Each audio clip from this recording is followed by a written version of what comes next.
Malayalam big boss season 7 ലൈവിൽ ഇപ്പോൾ നടന്നുകൊണ്ടിരിക്കുന്നത് എല്ലാവരും അനുമോൾക്കെതിരെ തിരിഞ്ഞിരിക്കുകയാണ്. ആദിലയും അതേപോലെ തന്നെ അക്ബറും കൂടെ സംസാരിക്കുകയാണ്. ഇന്നലെ നിങ്ങൾ എന്തിനാണ് ആ ഒരു സ്പേസ് കൊടുത്തത്, നിങ്ങൾ എന്തിനാണ് പാട്ടൊക്കെ പാടി അങ്ങനത്തെയൊക്കെ കാര്യങ്ങൾ പറഞ്ഞ് അവൾക്ക് വീണ്ടും വീണ്ടും സ്ക്രീൻ സ്പേസ് ഉണ്ടാക്കി കൊടുക്കുന്നത്, നിങ്ങളിനി അത് ചെയ്യരുതെന്ന് ആദില പറഞ്ഞു കൊടുക്കുകയാണ്. ഇത്രയും നാൾ അനുമോളുടെ കട്ട ചങ്കായിരുന്നിട്ട് അനുമോൾക്ക് ഇപ്പോൾ പുറത്ത് ഫാൻസ് ഉണ്ട് എന്ന് ഇന്ന് എല്ലാവർക്കും തെളിയിച്ചു കൊടുത്തിരിക്കുകയാണ് ബിഗ് ബോസ്. കാരണം ജിയോ ഹോട്ട്സ്റ്റാർ ബിഗ് ബോസ് വീട്ടിൽ ഒരു ഓണവിഭവം ഉണ്ടാക്കാൻ ഒരാളെ സെലക്ട് ചെയ്തത് പ്രേക്ഷകർ അനുമോളെ തന്നെയാണ്.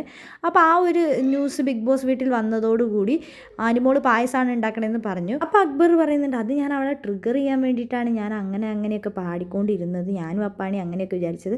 അപ്പോൾ ആദില പറയുന്നുണ്ട്, ഇനി അവൾക്ക് ഒരു സ്ക്രീൻ സ്പേസും കൊടുക്കരുത്, അങ്ങനത്തെ പാട്ടിൻ്റെ ഒന്നും ആവശ്യമില്ല, അവളെ മിണ്ടാണ്ട് വിടുക, അപ്പോൾ അവൾക്ക് ഒരു സ്പേസും കിട്ടില്ല, അവൾക്ക് ഇന്നലെ മിണ്ടരുത് എന്ന ടാസ്ക് തന്നെ ആയിരുന്നല്ലോ എന്ന് അക്ബർ പറയുന്നുണ്ട്. അതെ, അവൾ മിണ്ടാണ്ടിരിക്കുമ്പോൾ നമ്മൾ ആ പാട്ട് പാടി അവൾക്കൊരു സ്പേസ് ഉണ്ടാക്കി കൊടുക്കുകയാണ് ചെയ്തത്. ഇന്നലെ നമ്മൾ ചെയ്തത് ഏറ്റവും വലിയ മണ്ടത്തരാണ്. എന്താണെങ്കിലും